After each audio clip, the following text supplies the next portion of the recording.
Oh, picture suddenly appears. Isn't that magic? Take the light away and it's almost disappeared. Wonderful thing. Yes, these are Lithophanes. I've got several of these actually. In magic, you have to backlight them and then they suddenly appear quite visibly, but they pretty well disappear when you look at them, and it's just a lot of little patterns and shoots, but a clear picture appears when you light it. So I have quite a few, but there's always versions of things like this which I haven't got. I feel I'm missing them. And there's a particularly nice variation to this one which I've seen, and I'll show you a picture of it, but I don't have in my collection. Shame, shame, shame. I'll search for it. Have a look. What they've done is they've taken one of these and turned it into a key fob, put a little place to put the key there, and better still, you've got to press something because it's got to have its own little battery and its own little set of LEDs inside it to make it light up. So it appears completely blank to start with a key on it, etc. And when you want it to light up, it might even light up the keyhole, I don't know. You push here and it illuminates, and then you see a picture appears exactly as this one did. And I wish I had that. It was about 20 years ago that appeared, I think it is. So I'm still looking for this little baby. Well, keep searching, keep searching.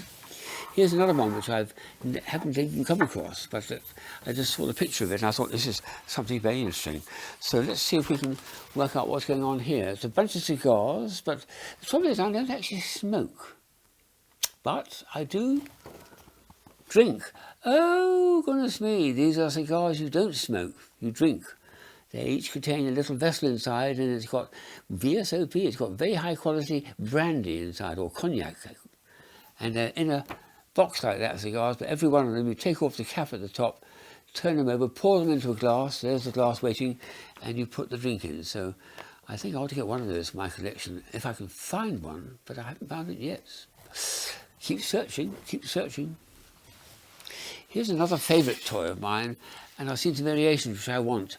This is such a clever thing I picked up in Japan in 1986. It's a heart, but it's a torch, and when you turn it on, it lights it. And the heart changes into an oval, so it's lighting up and it's changing its shape. That's very, very clever. So I got delighted when I saw some variations on it, which are these ones here.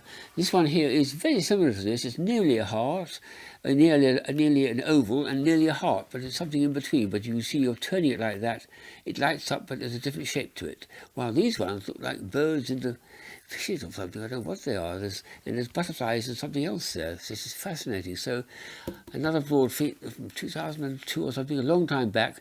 I didn't follow it up, but I do feel I'd love to, if I ever find one, I'd love to get one of those into my collection. It would really enhance this one here. Here's one I thought of going to have for a long time. I think I had a chance to get one, but I didn't follow it up. It's a Newton's cradle, which is done not with collisions, but with magnets. Magnetic fields are colliding, and it's completely silent. When the thing goes back and forward, it makes no noise. I've got something similar, but just a single pair of things. These are very strong magnets, pushing them apart. And one of these comes down, and it makes the other one, without actually pushing it, the magnetic force pulls it. But these ones all go clash, clash together like that. And the effect will be stunning, I think. It's just that I don't have it in my collection. I'm not that disappointed, because the most charming thing about these is the lovely clickety-clack sound quality of it. And that's something that I would miss, because this one doesn't do that sound quality either. But it's still a very clever version of a Newton's cradle, which I've known for years and years, done with magnets. Good one. The last one is one of these lovely thumb toys, which you probably know. I've got two lovely samples of the thumb toys. I've got about 10 of these in my collection. You've got a base there with strings in it and a spring, and when you push it, the strings are relaxed and the thing flops down. There's lots and lots of versions of these. That's one I've got in my collection. This is another one, very clever indeed. You put his hat on, this is a German invention, and he's going to have to bend down and see if he can pick up the hat. And oh! There we are, he's picked up the hat. Lovely, isn't it? So I have got some nice ones, but there's an even better one, I think, from the Japanese, which appeared about 8 years ago. These ones appeared in the shop, but the one I wanted to show, which I'll cover up for a minute, are normal ones. The one I thought was very clever was this one here. It shows the Leaning Tower of Pisa. It shows a Catholic cleric, either a priest or a bishop or cardinal even, or the Pope. And when you push the base, the tile a piece of walls down, I'd rather think the cleric will fall down as well, don't you? The sop down with the form. That was very, very original compared with the other ones. That's a very original version of the thumb toy, which I think is so clever. And that's something that I'd love to have in my collection sometime.